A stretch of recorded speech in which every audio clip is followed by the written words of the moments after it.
Class 10th good morning. विषय हिंदी अनुच्छेद लेखन और ये अनुच्छेद 4th नंबर का और चौथा अनुच्छेद है। जिस शीर्षक को मैं प्रस्तुत करने जा रहा हूँ वह शीर्षक है आधुनिकता और भारतीय संस्कृति। यहाँ आधुनिकता क्या है, भारतीय संस्कृति क्या है, इस टॉपिक के अंतर्गत ये दो टॉपिक और छुपे हुए हैं, एक आधुनिकता, एक भारतीय संस्कृति। इसके बारे में मैं आपके सामने प्रस्तुत करने जा रहा हूँ। समय और परिस्थितियों के अनुरूप स्वयं के विचारों, मान्यताओं, व्यवहार और आवश्यकताओं में परिवर्तन लाना ही आधुनिकता है। यहाँ आधुनिकता की परिभाषा दे रहे हैं कि समय के अनुसार, परिस्थितियों के अनुसार अपने विचारों में, मान्यताओं में और अपने व्यवहार में परिवर्तन लाना ही आधुनिकता कहलाता है। जो आधुनिकता की यदि हम बात करें कि आधुनिकता है क्या, तो समय के अनुसार, परिस्थितियों के अनुसार हम अपने आप को जीवित रखते हैं और आगे बढ़ते हैं, वही आधुनिकता है। प्राचीन रूढ़िवादिता और अंधविश्वासों से मुक्त होकर वैज्ञानिक एवं तर्कशील दृष्टिकोण अपनाकर प्रगति के मार्ग पर अग्रसर होना ही आधुनिकता है। अर्थात प्राचीन रूढ़िवादिता, जो पुराने समय से चली आ रही ऐसी रूढ़िवादिता, जो अंधविश्वास, इन सारी चीजों से मुक्त होकर जब हम अपने आप को वैज्ञानिक एवं तर्कशील दृष्टिकोण से हम प्रगति के मार्ग पर प्रशस्त होते हैं, तो उसे हम कहते हैं आधुनिकता। अर्थात हम अपने आप के जीवन को सुंदर बनाने की कोशिश करते हैं और कुछ एक ऐसी सभ्यताओं को त्यागना पड़ता है हमें, कुछ एक ऐसी पुरानी बातों को हमें त्यागना पड़ता है जो कि हमारे को फ्यूचर को बनाने में, ब्राइट फ्यूचर बनाने में हमें तकलीफ होती है। अर्थात ऐसी प्राचीन सभ्यताओं को त्याग देना चाहिए जिससे आपका जीवन नर्क में जाए। ऐसी प्राचीन सभ्यताओं को नहीं त्यागना चाहिए जिससे हम कुछ संस्कार वाले बने, लेकिन कुछ एक ऐसी प्राचीन सभ्यताएं हैं जिनको हमें त्यागने में कोई किसी प्रकार की तकलीफ ना हो, जिससे किसी प्रकार किसी को हानि ना हो। इस प्रकार की सभ्यता को हमें त्यागने में कोई दिक्कत नहीं है। जैसे मैं आपको बताना चाहूंगा, आजकल हमारे कुछ जो सभ्यता है उसमें जातिवाद की जो समस्या है आज आप देख रहे हैं, ऐसी इसको हमें त्याग देना चाहिए। छुआछूत वाली सभ्यता, भाषावाद और धार्मिक कट्टरता से ऊपर उठकर विस्तृत दृष्टिकोण अपनाना ही आधुनिकता के अंतर्गत आता है। अर्थात आधुनिकता का मतलब होता है जो कि पुरानी कुछ रूढ़िवादी परंपराएं हैं, जाति की कट्टरता, धर्म को लेकर, भाषा को लेकर, खान पान को लेकर, दहेज प्रथा को लेकर, सती प्रथा को लेकर, कन्या के विवाह को लेकर, कुछ ऐसी प्राचीन सभ्यताएं हैं, उनका तार्किक और वैज्ञानिक रूप से हल निकालना ही आधुनिकता कहलाता है। अर्थात जो पुरानी परंपराएं हैं, कुछ एक जिन परंपराओं के कारण हमारे पैर आज जंजीरों की तरह बंधे हुए हैं, हम उनसे उठ नहीं पा रहे हैं। अर्थात उन पुरानी ऐसी रूढ़ी परंपराओं को त्याग कर जब हम नए जीवन को प्राप्त करते हैं, कुशल जीवन को प्राप्त करते हैं और अपने भविष्य का वर्णन करते हैं, भविष्य का वर्ण करते हैं, उसे हम आधुनिकता कहते हैं। विकास के दौर में अपने विचारों और मान्यताओं को बदलना अति आवश्यकता है। विचारों के दौर में जीवन में यदि विकास करना है, जीवन को विकासशील बनाना है, देश को विकासशील बनाना है, इसके लिए हमें कुछ प्राचीन जो परंपराएं हैं, कुछ प्राचीन जो मान्यताएं हैं, उनको हमें बदलना ही होगा। विकास के दौर में अपने विचारों और मान्यताओं को बदलना अति आवश्यक है। लेकिन इसका अर्थ यह नहीं कि हम अपनी गौरवशाली संस्कृति को ही भूल जाएं। लेकिन विकास के दौर में सब आवश्यक है, लेकिन हमें कुछ हमारी जो प्राचीन सभ्यता के अंतर्गत कुछ गौरवशाली सभ्यता होती है, ऐसा नहीं है कि उनका हम त्याग कर दें। अर्थात कुछ एक रूढ़िवादी सभ्यताओं को त्यागना है जिससे हमारा भविष्य खराब होता है, लेकिन ऐसी सभ्यताओं को, ऐसी रूढ़ी, ऐसी भारतीय संस्कृति को हमें त्यागना ही नहीं है जिससे हमारा जीवन नरक में चला जाए। ये सारी बातों का हमें निर्धारण करना होगा। भारतीय संस्कृति सत्य,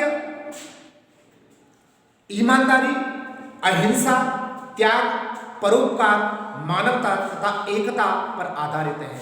और जो भारतीय संस्कृति की जो वास्तविक पहचान है, हमारी संस्कृति में सत्य बोलना, ईमानदारी का पालन करना, मतलब ईमानदार होना चाहिए हमें, अहिंसा अर्थात किसी की भी हमें हिंसा नहीं करनी चाहिए। अहिंसा परमो धर्मः, अर्थात अहिंसा एक परम धर्म होता है, किसी भी जीव की हमें हिंसा या हत्या नहीं करनी चाहिए।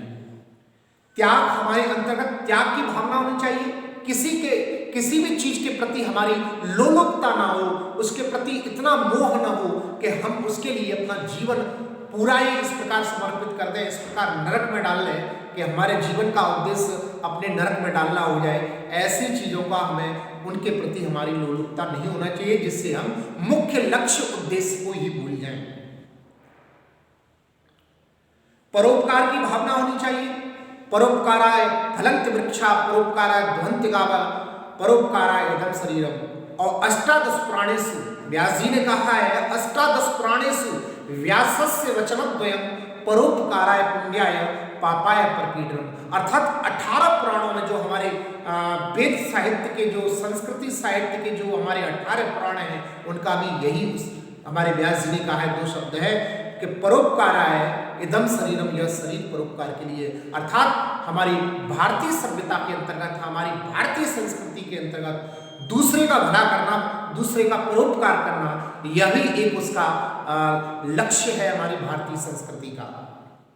मानवता, हमारे अंतर्गत मानवता होनी चाहिए, मानवत्व धर्म होना चाहिए। हम मानव कब कहलाएंगे? जब हमारे अंतर्गत मानवत्व होगा, जब हमारे अंतर्गत अहिंसा की भावना होगी, हमारे अंतर्गत परोपकार की भावना होगी, हमारे अंतर्गत त्याग की भावना होगी, हमारे अंतर्गत ईमानदारी की भावना होगी, हमारे अंतर्गत सत्यता की भावना होगी, तभी हम मानव कहलाएंगे। अगर ये सारी चीजें हमें नहीं हुई तो हम मानव कभी भी नहीं कहला सकते हैं। इसलिए इन चीजों का होना, और ये हमारी भारतीय संस्कृति की सबसे अच्छी पहचान है। इस भारतीय संस्कृति में रहने वाले लोगों की यह पहचान है कि उनके अंतर्गत त्याग होता है, उनके अंतर्गत ईमानदारी होती है, उनके अंतर्गत परोपकार की भावना होती है, उनके अंतर्गत समत्व की भावना होती है, उनके अंतर्गत किसी भी इस प्रकार की भावना नहीं होती है जो किसी को दुख देने वाली भावना हो। इसकी अनेक विशेषताएं तथा आकर्षण पूरे विश्व को अपनी ओर आकर्षित करते हैं। हमारी भारतीय सभ्यता की जितनी भी चीजें हैं, वो पूरे विश्व के जितने भी देश हैं, उन सभी देशों को अपनी तरफ आकर्षित करने वाली हमारे देश की सभ्यता है। अर्थात सभी देश हमारे देश की सभ्यता का अनुकरण करने लगे हैं। जितने भी देश हैं हमारे भारत के अलावा जो भी है, वे सभी देश हमारी भारतीय संस्कृति का पालन करने लगे हैं, क्योंकि उनको लग रहा है कि भारतीय सभ्यता के अंतर्गत ऐसी कोई चीज है जिसे भारत आज सभी देशों में सर्वश्रेष्ठ देश कहलाता है। तो कोई ना कोई इस भारत देश के अंतर्गत ऐसी चीज है, ऐसी सभ्यता है, ऐसी भारतीय संस्कृति है कि वो आगे बढ़ रहा है। इसलिए अन्य देश हमारी भारतीय सभ्यता का पालन कर रहे हैं। भारतीय संस्कृति विश्व बंधुत्व की भावना का संदेश देती है, और जो भारतीय संस्कृति हमारी, वो विश्व बंधुत्व की भावना का संदेश देती है। अर्थात हम सभी भाई हैं, हम सभी भाई हैं। अर्थात अयम निजा परोवेति गणनाम लवचेतसाम उदार चरतानाम तु वसुधैव कुटुंबकम। जो इस प्रकार की भावना है कि यह तेरा है, मेरा है, वो कुदृष्टि वाले नीच दृष्टि वाले लोग यह इस प्रकार की भावना करते हैं, ऐसा हमारे शास्त्रों में कहा गया है। लेकिन हमारा भारत देश इस प्रकार की भावना से बहुत दूर है। हमारा देश प्रत्येक व्यक्ति को अपना भाई मानता है। हमारे देश के अंतर्गत विश्व बंधुत्व की भावना है। विश्व के सभी प्राणियों को वो अपने परिवार के भाई बंधु की तरह मानता है। हमारे देश की, हमारी संस्कृति की सबसे बड़ी पहचान है। यह कर्म प्रधान और नैतिकतावादी है। यह हमारा देश कर्म को मानता है, नैतिकतावादी है, नैतिक मूल्यों पर चलने वाला है। आधुनिकता का अर्थ भारतीय संस्कृति को त्याग कर पाश्चात्य संस्कृति अपनाना नहीं, प्राचीन जीवन मूल्यों, रीति रिवाजों, परंपरा और संस्कारों में से वर्तमान समय के अनुरूप जो उचित एवं उपयोगी है उन्हें अपनाना और नए मूल्यों, नए आदर्शों के साथ समन्वित कर व्यवहार में लाना ही आधुनिकता है। लोग समझते हैं कि आधुनिकता का मतलब कपड़े पहनने से ही आधुनिक हो जाएंगे, आप अंग्रेजी भाषा को बोलने से ही आधुनिक हो जाओगे, या अपने लक्ष्यों को आप इस तरीके से, इस ढंग से प्रदर्शित करने के बाद में आधुनिक हो जाओगे। नहीं, आधुनिकता का मतलब ये नहीं है। आधुनिकता का मतलब ये है कि प्राचीन सभ्यता, भारतीय संस्कृति को साथ में रखते हुए अपने विचारों को किसी प्रकार न बदलना, अर्थात उस प्रकार के कुछ संस्कार वाले विचार ना हो। हमारी संस्कृति में अगर परिवर्तन करना है, जहां परिवर्तन की आवश्यकता है, अर्थात जिस परिवर्तन के कारण आपका विकास रुक रहा है, आगे नहीं बढ़ पा रहा, रुक रहा है, उस सभ्यता को त्यागने के लिए कहा है। ये नहीं है कि आप प्रत्येक सभ्यता को, अपनी भारतीय संस्कृति की सभ्यता को त्याग कर आप आधुनिकता के दौर में इतने जिए कि आप अपने जीवन को ही समूल नष्ट कर लें। यह है आधुनिकता का मतलब। आधुनिकता का मतलब ये नहीं है कि कपड़ों से ही आप आधुनिक हो जाओगे। हाँ, कपड़े आप पहने, लेकिन कपड़ों के आधार पर आपके विचार भी बहुत अच्छे होने चाहिए। आपके अंतर्गत आपके आचार विचार, आपके संस्कारों में किसी प्रकार की कुछ संस्कारता न आए, यह आधुनिकता है।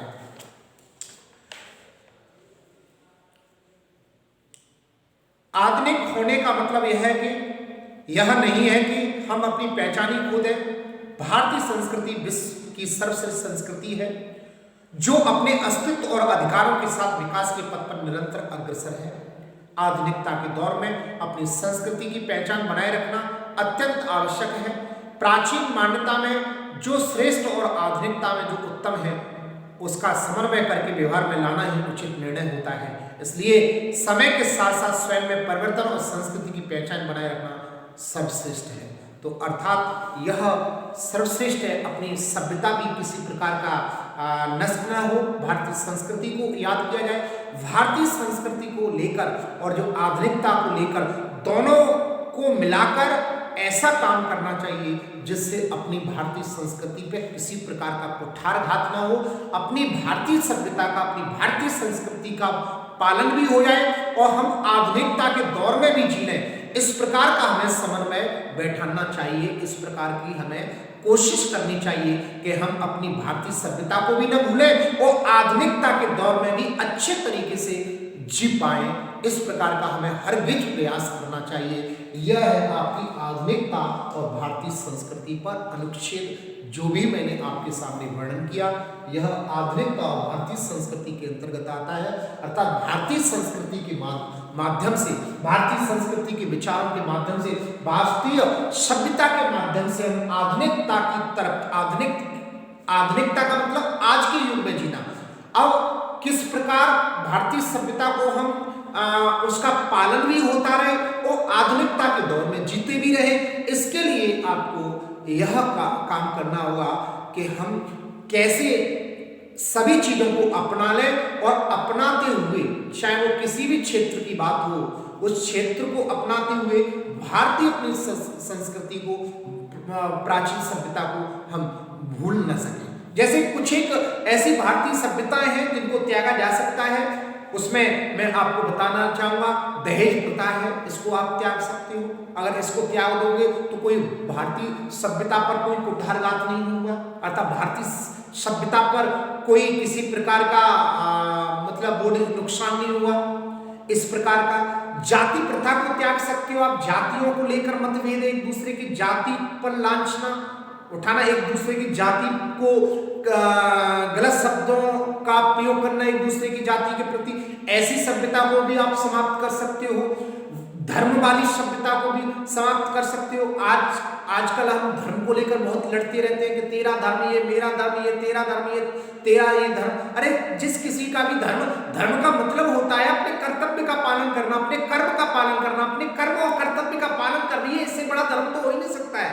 हमें लोगों के अंतर्गत से ये जो निम्न कोटि की सोच है, मतलब नीच कोटि की जो सोच है, एक दूसरे के धर्म को लेकर लड़ना और एक दूसरे के धर्म को नीचा दिखाना, एक दूसरे के धर्म को अपमान करना, इस चीज से उठाना होगा। लोगों को एक चीज सिखानी होगी, हम सबका धर्म एक ही, अपने लक्ष्य का, अपने कर्तव्य का और अपने कर्म का पालन करना ही सबसे बड़ा धर्म है। तो इस प्रकार की जो धर्म को लेकर, जाति को लेकर, वर्ग को लेकर, खाने पीने को लेकर, बोलचाल को लेकर, भाषाओं को लेकर और जो सती प्रथा जैसी रूढ़िवादिताएं हैं, जो आपकी कन्या विवाह को लेकर जो रूढ़िवादिताएं हैं, इन सारी रूढ़िवादिताओं को हमें त्यागना होगा। इनको त्यागने के बाद में हमारी भारतीय सभ्यता को, भारतीय संस्कृति को कोई हिरास नहीं पहुंचेगा, कोई तकलीफ नहीं होगी। तो ऐसी सभ्यताओं को हमें त्याग कर आधुनिकता के दौर पर हमें जीना चाहिए, अर्थात आधुनिकता के रास्ते पर हमें अपनी भारतीय संस्कृति को लेकर चलना चाहिए। भारतीय संस्कृति को नहीं भूलना चाहिए। कुछ ऐसी बातें अगर उन्हें भूल जाए, अगर आपका फ्यूचर में, भविष्य में विकास रुक रहा है, परिस्थितियों के अनुसार और दृश्य के अनुसार आप उनको बदल भी सकते हो, जो बदलने लायक है। तो इस प्रकार इस पर आज आपका अनुच्छेद लेखन हो जाता है। ये आज की क्लास में मैंने 2 अनुच्छेद आपको बता दिए हैं। इन दोनों अनुच्छेदों में आपको किसी प्रकार का कोई भी कंफ्यूजन हो, समस्या हो, प्रॉब्लम हो, तो सहज कभी भी किसी भी वक्त पूछ सकते हैं। Thank you, all the best, may God bless you.